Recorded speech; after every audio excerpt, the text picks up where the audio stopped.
Programa ng pakikiisa at paglilingkod sa komunidad sa pamamagitan ng Community Outreach Program ang isinagawa ng Capiz Police Provincial Office sa isang paaralan sa Roxas City. Yan ang report ni Patrolwoman Charmaine Balunsa. Isang makabuluhang community outreach program ang isinagawa ng mga tauhan ng Capiz Police Provincial Office sa Barangay Ulutayan, Roxas City. Ito lamang ika-12 ng Marso taong kasalukuyan. Ang nasabing aktibidad ay pinangunahan ni Police Major Efren B. Ewing, Acting Chief ng Police Community Affairs and Development Unit sa ilalim ng pangangasiwa ni Police Colonel Jerome D. Apuyog Jr., Provincial Director ng Capiz Police Provincial Office. Kasama sa aktibidad ang mga mag-aaral ng Police Community Affairs and Development Course na pinangunahan ni Police Captain Christian P. Mahumutano, Class Vice President, sa pakikipagtulungan sa Regional Community Affairs and Development Division 6 sa pamumuno ni Police Captain Russell J. Mocson, Chief PPS, at mga opisyales ng Barangay Ulutayan sa pangunguna ni Punong Barangay Marlon Aninang.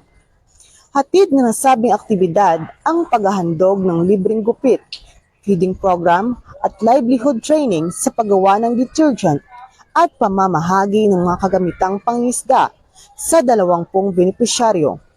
Dagdag pa rito, nagkaroon ng mga lektura hinggil sa mahalagang usapin tulad ng anti-terrorism at anti-illegal drugs campaign, RA 9262 o BAUSI at RA 7610 o Special Protection of Children Against Abuse, Exploitation and Discrimination Act.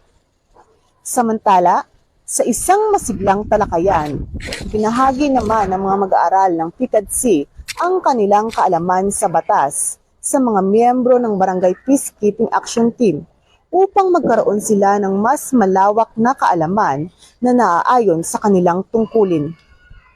Nagtapos ang programa sa pagsasagawa ng Coastal Cleanup Drive na nagpakita ng pagpapalaga at malasakit sa kalikasan.